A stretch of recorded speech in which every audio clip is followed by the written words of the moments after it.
Bonsoir à tous, dans cette nouvelle vidéo, je vous propose d'installer sur OpenMedia Vault 5 le conteneur Docker Resilio 5.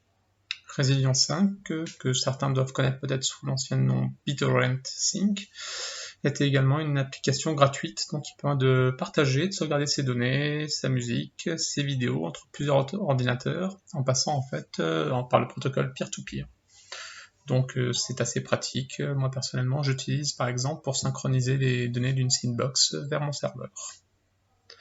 Sans plus attendre, je vous propose de voir comment se passe la création de ce conteneur. Alors pour ma part, j'ai décidé de baser mon installation sur le conteneur Resilio Sync, donc de Linux Server, donc image mise à disposition sur le Docker Hub, classique. Donc voilà, vous avez tous les détails qui sont mentionnés, dont le fichier Docker Compose, sur lequel en fait on va se baser pour créer la configuration d'un portainer. Donc une fois dans le portainer, comme d'habitude, on se connecte et on va rajouter donc une stack. Donc ici, add stack. Donc je me suis préparé une petite configuration personnalisée, je la mettrai comme d'habitude à disposition sur le blog. Donc, comme vous voyez, basé donc sur l'image Linux Server Resilio Sync. J'ai pas mis le tag pour récupérer la dernière. AMD64 la test.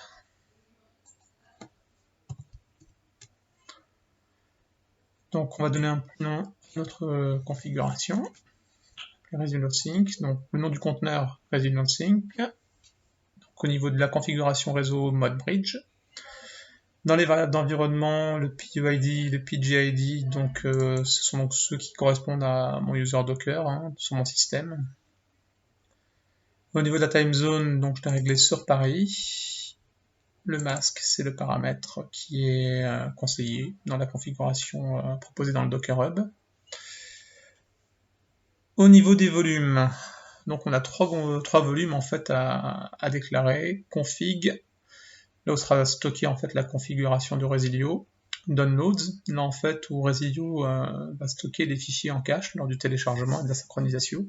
Et enfin Sync, dans lequel seront transférés les fichiers une fois la recopie et la synchronisation, on va dire, effectuée avec succès. Donc il est possible derrière d'ouvrir des sous-dossiers, bien sûr, sous Sync, on verra dans la configuration. Alors pour ma part, le répertoire sur mon serveur où je souhaite créer ce répertoire Resilio Sync, celui-ci. Donc SRV, le UID de mon disque, et donc un sous-répertoire Docker Data, et ensuite Resilio Sync. Donc de même pour la partie downloads.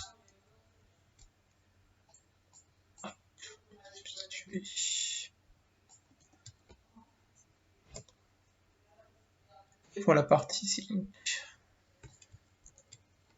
Donc bien sûr, vous êtes libre de mettre vous les répertoires que vous voulez, voire de mapper vers des disques différents en fonction de vos besoins. Au niveau des ports à ouvrir, donc on a le port 8888 qui nous permettra en fait d'arriver sur une interface graphique pour paramétrer en fait les fichiers à partager ou à synchroniser. Et le port qui est utilisé par synchronisation est par défaut le 55555. Alors donc très important, si vous voulez que cela fonctionne avec un ordinateur distant, il faut absolument ouvrir ce port sur votre box. Et au niveau de la politique de redémarrage, comme d'habitude, unload stop. On passe ensuite au déploiement de la configuration.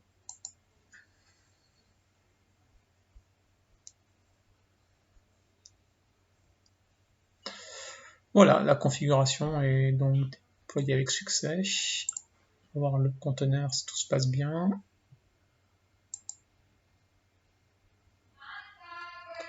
Oui, ça semble ok. On passe ensuite à la connexion donc sur l'interface web. Donc l'adresse, vous mettez votre IP, votre nom d'hôte, suivi du 2 petits points, le numéro de port, donc 8888. Là on arrive en fait sur une page où Resilio nous demande de créer notre compte admin. Donc admin, password, je vais mettre password.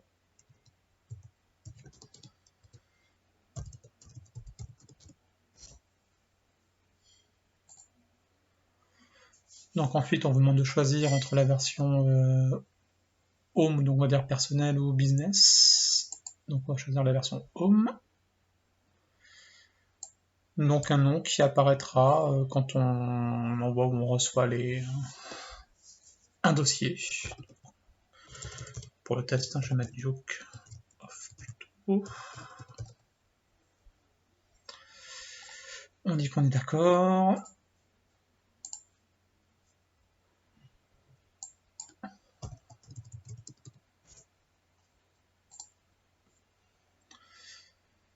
Et voilà, et donc là on arrive sur l'interface de ResiduoSync.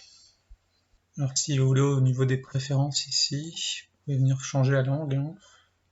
Ici. Hop. On va passer en français.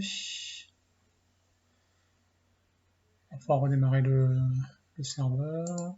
Tac. Donc pour partager un dossier, c'est très simple. Hein. Donc vous appuyez sur le plus ici. Donc Standard Folders. Vous pouvez même a priori partager des dossiers cryptés. Alors si vous recevez par contre une clé, vous allez voir ou un lien d'une autre personne, c'est-à-dire quelqu'un qui voudrait partager un de ces dossiers avec vous. Donc vous avez ici la possibilité d'entrer la clé ou le lien.